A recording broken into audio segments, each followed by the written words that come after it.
नमस्कार। अपना प्रदेश उत्तर प्रदेश उत्तराखंड देख रहे हैं आप। मैं हूं आपके साथ पूजा मोहन पांडे। जनता टीवी परिवार की तरफ से सबसे पहले आप सभी को गणतंत्र दिवस की अनंत शुभेच्छा। और खबरों की शुरुआत बड़ी और अहम जानकारी के साथ करेंगे। बड़ी खबर सामने आ रही है इस वक्त की, बड़ी और अहम जानकारी आपको देंगे। यूपी विधानसभा चुनावों के मद्देनजर अहम बैठक, जाट नेताओं और अमित शाह की अहम बैठक हो रही है। कैप्टन अभिमन्यु भी बैठक का हिस्सा है। यूपी चुनाव के मद्देनजर ये बैठक बेहद खास है। प्रभारी हैं कैप्टन अभिमन्यु। सांसद प्रवेश वर्मा के घर में जुट रहे हैं बीजेपी नेता। बैठकों को दिया सामाजिक भाईचारे का नाम। तो इस वक्त की बड़ी और अहम जानकारी आपको दे रहे हैं। बड़ी खबर है,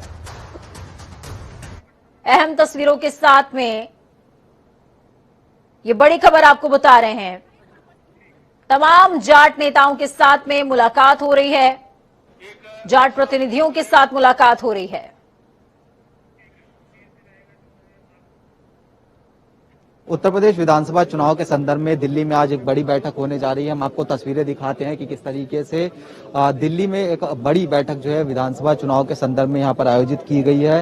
हालांकि इस बैठक को नाम सामाजिक भाईचारा बैठक दिया गया है, लेकिन जिस तरीके से पश्चिमी उत्तर प्रदेश में भारतीय जनता पार्टी किस तरीके से मजबूत हो सकती है, उसी को लेकर आज जो जाट समुदाय है उनके साथ जो है गृह मंत्री अमित शाह बैठक करते हुए नजर आएंगे। इस बैठक की बात करें तो तमाम जो बड़े नेता हैं वो यहाँ पर पहुंचते हुए नजर आ, पूर्व वित्त मंत्री, और उसके साथ साथ अगर हम बात करें उत्तर प्रदेश विधानसभा चुनाव के जो सह प्रभारी हैं कैप्टन अभिमन्यु, वो भी यहाँ पर पहुंचे हुए हैं। प्रवेश वर्मा सांसद, इनके आवास पर जो ये बैठक है वो अभी होती हुई जो है नजर आ रही है। गृह मंत्री अमित शाह जो है तमाम नेताओं से फीडबैक कहीं ना कहीं लेते हुए नजर आएंगे। ऐसे में देखा जा सकता है कि किस तरीके से जो विधानसभा चुनाव है बीजेपी के लिए वो कितना अहम है, और तमाम जो चीजें हैं उसको साधने की जो कोशिशें हैं वो भारतीय जनता पार्टी जो है करने की कोशिश जो है कर रही है। चाहे वो क्षेत्रीय समीकरणों की बात की जाए या फिर जो जातिगत समीकरण है, उन तमाम समीकरणों को साधते हुए ये जो बैठक है फिलहाल जो सांसद प्रवेश वर्मा है उनके आवास पर जो है कहीं ना कहीं होती हुई नजर आ रही है। कैमरामैन दीपक चौहान के साथ स्पर्श शर्मा, जनता टीवी, दिल्ली। तो ग्राउंड जीरो की अहम तस्वीरें आपने देखी और इसी पर ताजा जानकारी के लिए स्पर्श शर्मा हमारे साथ में मौजूद हैं ग्राउंड जीरो से। स्पर्श, आप ग्राउंड पर मौजूद थे, तमाम प्रतिनिधियों से आपने बातचीत भी की होगी। कैसा जो है रुख नजर आ रहा है तमाम प्रतिनिधियों का? और देखिए तमाम लोग जो है अमित शाह को सुनने के लिए आए हुए हैं। अमित शाह किस तरह की बात रखते हैं इन तमाम नेताओं के सामने, उसके बाद जो है कहीं ना कहीं मूड बनाने की जो कोशिशें हैं वो तमाम नेता करते हुए नजर आएंगे। हम आपको तस्वीरें दिखा देते हैं। ये आप सांसद प्रवेश वर्मा का जो है आवास है, इसी में अंदर बैठक जो है चलती हुई नजर आ रही है। मुजफ्फरनगर में नेता यहाँ पर आए हुए हैं। पश्चिमी उत्तर प्रदेश की बात की जाए तो करीब 113 सीटें वहां पर हैं। 18% जाट वोटर जो है यहाँ पर देखने को मिलते हैं। ऐसे में इनको किस तरीके से जो है अपने में जो है साधा जा सकता है, क्योंकि पिछले बार विधानसभा चुनाव की बात की जाए तो ज्यादातर सीटें भारतीय जनता पार्टी को जो है मिलती हुई नजर आई थी, लेकिन इस बार चुनौती बड़ी है। किसान आंदोलन जो है होता हुआ नजर आया था, उसका कितना असर है, और ऐसे में जो एसपी और अन्य जो उनके साथ में गठबंधन पार्टियां हैं वो आज जो है चुनाव जो है साथ में मिलकर लड़ रही हैं। तो ये भारतीय जनता पार्टी के सामने चुनौती है। लेकिन जिस तरीके से अजगर फैक्टर की हम बात करें, जिसमें अहीर की बात करें, जाट की बात करें, गुर्जर की बात करें, इनको किस तरीके से भारतीय जनता पार्टी जो है साधती भी नजर आ सकती है, वो आज जो है आज की इस बैठक में होता हुआ नजर आएगा। तमाम बड़े नेताओं की बात करें तो यहाँ पर वो पहुंचे हुए हैं। संजीव बालियान, केंद्रीय गृह मंत्री अमित शाह, हरियाणा के पूर्व वित्त मंत्री जिनको सह प्रभारी की ड्यूटी दी गई है, कैप्टन अभिमन्यु, वो यहाँ पर है। धर्मेंद्र प्रधान यहाँ पर है। ठीक तो है, ऐसे में आज मैं आपसे ये भी समझना चाहूंगी और मेरे माध्यम से तमाम जनता भी ये जानना चाहेगी। देखिए, तमाम जो जाट प्रतिनिधि यहाँ पर जुटे हैं प्रवेश वर्मा के घर पे, ये तमाम लोग बीजेपी से कहीं ना कहीं संबद्ध हैं। और अगर हम पश्चिमी उत्तर प्रदेश की बात कर लें तो ऐसा नहीं है कि सभी के समर्थन में लोग हैं या सभी के विरोध में लोग हैं। तो क्या यहां पर तमाम जाट प्रतिनिधियों के जुट जाने भर को हम ये समझ लें कि पश्चिमी उत्तर प्रदेश बीजेपी के ताले में बंद हो गया है? देखिए बीजेपी कहीं ना कहीं ये संदेश देने की कोशिश कर रही है कि किस तरीके से बीजेपी जो है जो समुदाय है उसके साथ में खड़ी हुई है। खासतौर पर पश्चिमी उत्तर प्रदेश का जो क्षेत्र है उसमें बीजेपी जो है लगातार कार्य करती हुई नजर आ रही है। चाहे शुगर किसानों की बात हो या फिर जो गन्ना किसान है शुगर मिल की बात हो, उसके साथ साथ तमाम अगर हम बात करें तो जो किसान आंदोलन था उसको भी जो है बीजेपी ने जो है 3 कृषि कानून वापस जो है उनकी तरफ से लिए गए। कैराना में हमने देखा कि अमित शाह जो है डोर टू डोर प्रचार करते हुए नजर आ रहे थे। इसके साथ साथ आने वाले समय में भी जो है अमित शाह वहां पर दौरे करते हुए नजर आएंगे। तो ऐसे में पहले और दूसरे चरण में चूंकि वहां पर चुनाव है, भारतीय जनता पार्टी पूरा दमखम वहां पर लगाना चाहती है और इसलिए संदेश देने की कोशिश जो है। और सबसे बड़ी बात है स्पर्श, सबसे बड़ी बात ये भी है कि कहीं ना कहीं देखिए कैराना से शुरुआत करी अमित शाह ने, मृगांका सिंह के पक्ष में शुरुआत ये हुई थी अमित शाह की ओर से, और जब उनका काफिला निकलता है मृगांका सिंह का उस क्षेत्र से तो उनका विरोध होता है, पथराव होता है। और ये बीजेपी समझ रही है कि ग्राउंड जीरो पर कहीं ना कहीं मुसीबत है उनके लिए। यही वजह है कि आज की ये जो तस्वीरें हैं ये बेहद खास हो जाती हैं। बहुत शुक्रिया स्पर्श हमारे साथ जुड़ने के लिए, अहम जानकारी साझा करने के लिए।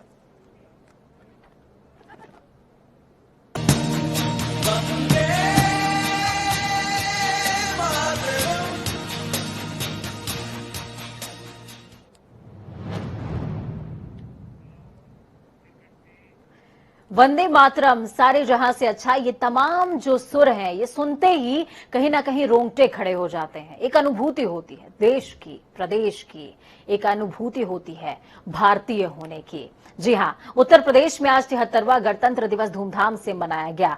सभी गणतंत्र दिवस के जश्न में डूबे नजर आए। गणतंत्र दिवस समारोह का मुख्य आयोजन विधान भवन के सामने शुरू हुआ। राज्यपाल आनंदीबेन पटेल विधानसभा के विधान भवन के सामने झंडारोहण करती नजर आई। तो वहीं इस दौरान उन्होंने परेड का अभिवादन भी स्वीकार किया। इस अवसर पर सीएम योगी आदित्यनाथ मौके पर मौजूद रहे। लखनऊ में आयोजित होने वाली परेड में राम मंदिर और काशी विश्वनाथ कॉरिडोर की झांकी आकर्षण का केंद्र बनी रही है।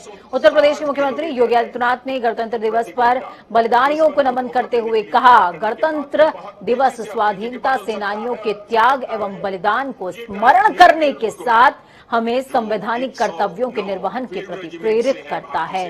उन्होंने कहा कि आज उत्तर प्रदेश विकास की ओर तेजी से बढ़ रहा है। इसमें योगदान देने वाले सभी लोगों को शुभकामनाएं। आज की परेड शानदार होगी कि हम अपने भारत के संविधान की मूल भावनाओं का सम्मान करते हुए जीवन में जब भी अगर हम अधिकार की बात करते हैं तो उससे पहले अगर अपने कर्तव्यों के बारे में भी प्रत्येक नागरिक विचार करते हुए ईमानदारी से अपने कर्तव्यों का निर्वहन करने लग जाए तो वह मुझे लगता है कि भारत को दुनिया के अग्रणी राष्ट्रों के रूप में खड़ा करने में किसी प्रकार की कोई समस्या नहीं होगी। भारत निश्चित ही दुनिया की एक महाताकत बनकर के आगे बढ़ेगा।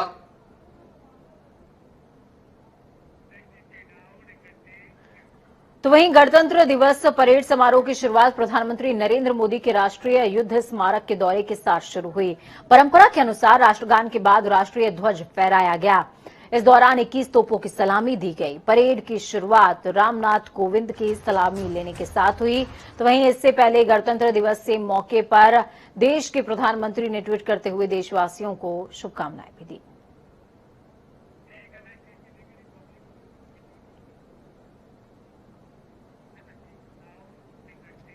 तो उत्तर प्रदेश के मुखिया योगी आदित्यनाथ ने ट्वीट करते हुए प्रदेशवासियों को शुभकामनाएं दी हैं। उन्होंने ट्वीट करते हुए कहा, सभी को 73वें गणतंत्र दिवस की हार्दिक शुभेच्छा। हमारा गणतंत्र उत्कृष्ट लोकतांत्रिक मूल्यों और भारतीय संविधान के प्रति अखंड निष्ठा और हमारी विविधता में एकता के समेकित अभिव्यक्ति है। आइए हम एक भारत, श्रेष्ठ भारत, आत्मनिर्भर भारत के निर्माण के लिए दृढ़ संकल्पित हों। जय हिंद।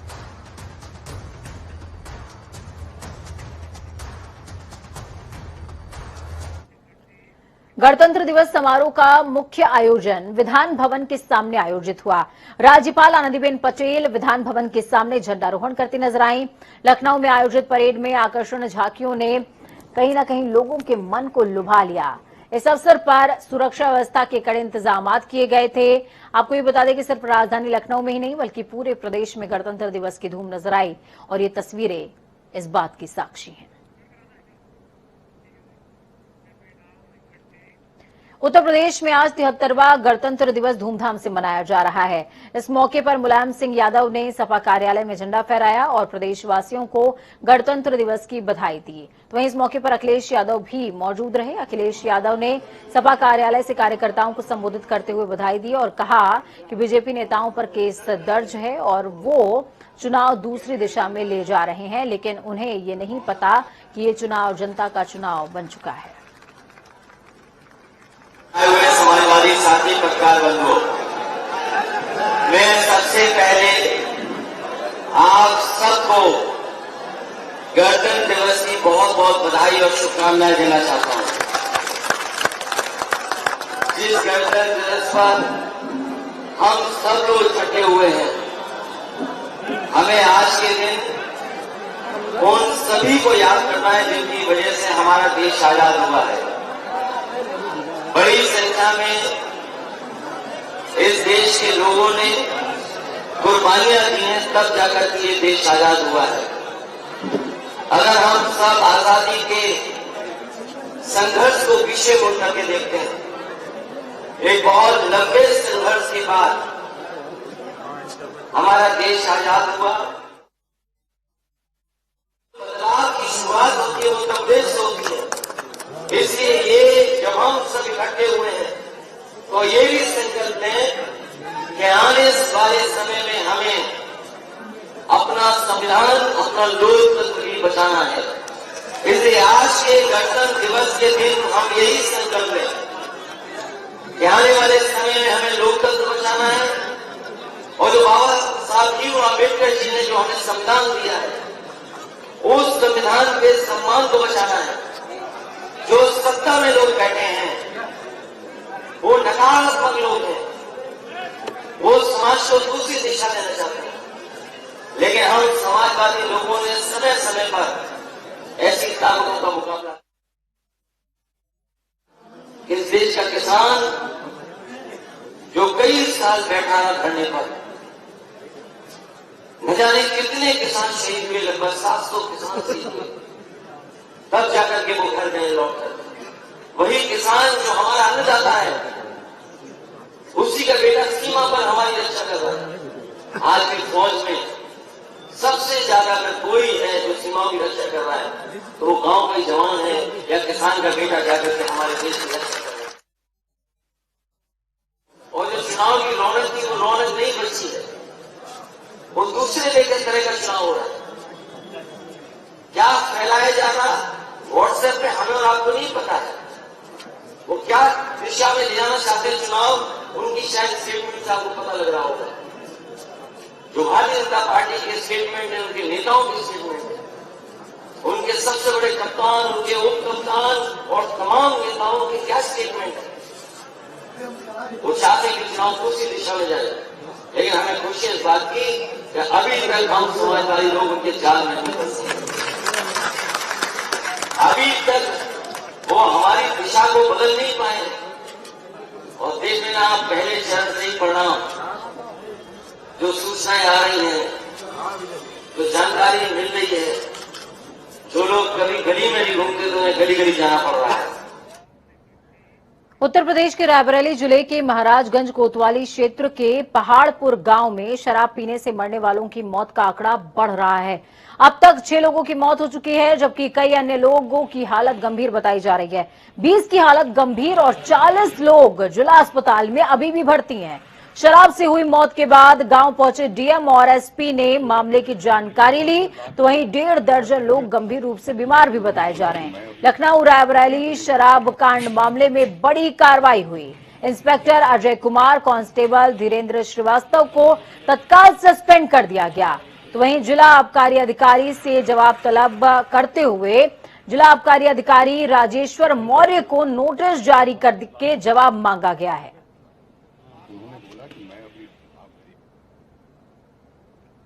24 की शाम को कुछ लोगों ने जो सरकारी ठेके की दुकान है वहां से एक जो लिकर लिया था, उसके पश्चात कुछ लोगों के यहाँ कुछ कार्यक्रम भी था जहां पर भी इसका सेवन किया गया था।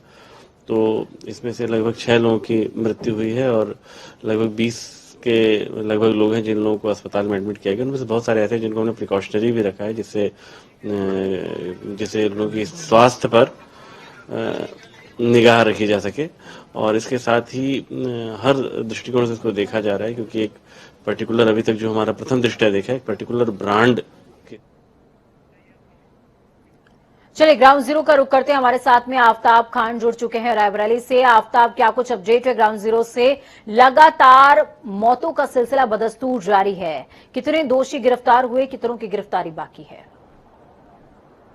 देखिए, अभी दोषियों का तो कुछ भी पता नहीं चला है, लेकिन हाँ, इतनी बड़ी महत्वपूर्ण घटना घट जाने से महापुर में पूरा प्रशासन हिल गया है। यहाँ तक कि लखनऊ से आईजी और मंडल कमिश्नर भी यहाँ पर पहुंच चुके हैं और तत्काल इन्होंने एक टीम गठित करके सबसे पहले कार्रवाई की और आबकारी के ऊपर सबसे बड़ी गाजगिरी और आबकारी की काफी लोगों को कार्रवाई की, जिससे उनको निलंबित कर दिया गया है। सबसे बड़ी बात यह है कि इससे अभी हाल ही में ही एडीजीपी यहाँ पर आए थे, उन्होंने बताया था कि आबकारी लगातार मुसलसल इस पे लगा हुआ है, दबिश कर रहा है, कच्ची शराबें और अवैध शराबों को लेकर दबिश कर रहा है। लेकिन बावजूद उसके इतनी बड़ी घटना घट जाना कि एक साथ इतने लोगों की मौत हो जाना बहुत बड़ा विषय है और बहुत बड़ी बात होगी यहाँ के लिए। सबसे बड़ी बात सवाल ये उठता है कि अब तक 10 लोगों की मौत हो चुकी है, लेकिन आधिकारिक पुष्टि के हिसाब से सिर्फ 6 लोगों की मौत की बताई जा रही है और 1.5 दर्जन से ज्यादा लोग अभी भी जिला अस्पताल में एडमिट हैं और एम्स की पूरी टीम यहाँ पर मौजूद है, उनकी निगरानी कर रही है, उनको देख रही है और खुद जिला अधिकारी। और मामला जिस तरीके से जितना गंभीर है उतनी ही गहनता से इसकी जांच भी होनी चाहिए। बहुत शुक्रिया हमारे साथ जुड़ने के लिए आफ्ताब, अहम जानकारी साझा करने के लिए। तो खबरों में आगे बढ़ेंगे, जिक्र देवभूमि उत्तराखंड का करेंगे। उत्तराखंड के राज्यपाल गुरमीत सिंह ने ध्वजारोहण करते हुए 73वें गणतंत्र दिवस के मौके पर प्रदेश के लोगों को बधाई दी। उन्होंने कहा, देश की आजादी में महत्वपूर्ण भूमिका निभाने वालों को, स्वतंत्रता संग्राम सेनानियों को आज के दिन पूरा देश याद कर रहा है। उन्होंने कहा कि आज हमें प्रतिज्ञा लेने का दिन है कि हम सबको देश के विकास, सुख, समृद्धि के लिए काम करना होगा। सबसे पहले मेरे आप सबको जय हिंद। आज हम सब के लिए एक बहुत गर्व का दिवस है कि आज हम 73वें गणतंत्र को मना रहे हैं और मेरे हर एक भारतीय को, हर एक प्रदेशवासियों को आज के दिन की शुभकामनाएं। और इस दिन हम सबके लिए एक प्रतिज्ञा लेने की बात है कि किस प्रकार हम भारत को विकास, समृद्धि और खुशहाली की तरफ ले जाएं। और आज के दिन में ये भी जरूरी है कि हम उन स्वतंत्र संग्राम के सेनानियों को और जिन्होंने हमारा संविधान निर्माता हैं उनको याद करें और उनको नमन करें। जनपद उधम सिंह नगर की खटीमा में उत्तराखंड के मुख्यमंत्री पुष्कर सिंह धामी ने 73वें गणतंत्र दिवस के मौके पर ध्वजारोहण किया। इस दौरान समस्त प्रदेशवासियों और देशवासियों को गणतंत्र दिवस की शुभकामनाएं भेंट की। तो इस अवसर पर मुख्यमंत्री पुष्कर सिंह धामी ने कहा कि राष्ट्रीय पर्व गणतंत्र दिवस को पूरा देश धूमधाम से मना रहा है। आपको बता दें कि चुनाव आचार संहिता लगने के बाद पहली बार अपने गृह क्षेत्र खटीमा पहुंचकर सीएम धामी ने भाजपा चुनाव कार्यालय में ध्वजारोहण किया। दिवस हमारा महापर्व है और गणतंत्र दिवस के बीच में इस समय हमारे लोकतंत्र का भी महापर्व चल रहा है। मैं सभी को प्रदेशवासियों को इस गणतंत्र दिवस की बहुत शुभकामनाएं और बधाई। गणतंत्र दिवस की धूम पूरे देश में देखी जा रही है। 73वें गणतंत्र दिवस के मौके पर आज देहरादून के कांग्रेस भवन में कांग्रेस प्रदेश अध्यक्ष गणेश गोंदियाल ने ध्वजारोहण किया और 73वें गणतंत्र दिवस की देश और प्रदेशवासियों को शुभकामनाएं दी। गणेश गोंदियाल ने कहा कि उत्तराखंड को अग्रिम राज्य बनाने के लिए हम मिलकर प्रयास करेंगे और उत्तराखंड को प्रथम कतार में खड़े करने का संकल्प लेते हैं। आज कांग्रेस मुख्यालय से 73वें गणतंत्र दिवस के उपलक्ष्य में पूरे प्रदेशवासियों को हार्दिक शुभकामनाएं और बधाई प्रेषित करता हूं। मैं उम्मीद करता हूं कि हम सब उत्तराखंडी मिलकर एक अग्रणी राज्य स्थापित करने के लिए, एक अग्रणी राज्य बनाने के लिए, इस प्रदेश को एक अग्रिम कतार में खड़ा करने के लिए सब लोग मिलजुल कर प्रयास करेंगे और राज्य को आगे बढ़ाएंगे। 73वें गणतंत्र दिवस के मौके पर राज्यपाल गुरमीत सिंह ने देहरादून परेड मैदान में तिरंगा फहराया। प्रदेश स्तरीय मुख्य कार्यक्रम का आयोजन राजधानी के परेड मैदान में हुआ था, जहां परेड की सलामी लेने के साथ ही राज्यपाल ने उत्कृष्ट और सराहनीय कार्यों के लिए पुलिस कर्मियों को सम्मानित भी किया है। मेरे लिए विशेष रूप से अत्यंत गर्व का और सम्मान का विषय है कि गणतंत्र दिवस 2022 के अवसर पर भारत के महामहिम राष्ट्रपति जी द्वारा मुझे डिस्टिंग्विश सर्विसेज के लिए प्रेसिडेंट्स पुलिस मेडल दिया गया है। मेरे परिवार के लिए विशेष रूप से गौरव की बात है, क्योंकि हमारे परिवार की ये चौथी पीढ़ी है जो स्वतंत्रता के बाद पुलिस की वर्दी पहन के देश की सेवा करती आई है। श्री राज्यपाल महोदय का जो मुझे उत्कृष्ट सेवा पदक मिला है, इससे मैं बहुत ही गौरव फील कर रहा हूं। और साथ ही साथ जो मैं स्पेशल टास्क फोर्स में एज अ टीम की जो हम लोग काम करते हैं, क्योंकि कभी भी कोई अचीवमेंट एक व्यक्तिगत रूप से नहीं होता है, तो टीम वर्क होता है। तो ये मेडल भी मैं अपनी टीम को, साथ ही साथ अपने परिवार को और उत्तराखंड पुलिस के सभी जो हमारे सहयोगी हैं, सभी को मैं डेडिकेट भी करता हूं कि जिनके सहयोग से एज अ टीम वर्क और मुझे आज ये मुकाम मिला और मुझे गौरव का पल मिला, जिससे मुझे श्री राज्यपाल महोदय द्वारा जो है आज उत्कृष्ट सेवा पदक से सम्मानित किया गया। भारत चीन अंतर्राष्ट्रीय सीमा पर सेना की मदद के लिए सीमा सड़क संगठन हमेशा से ही तत्पर रहता है।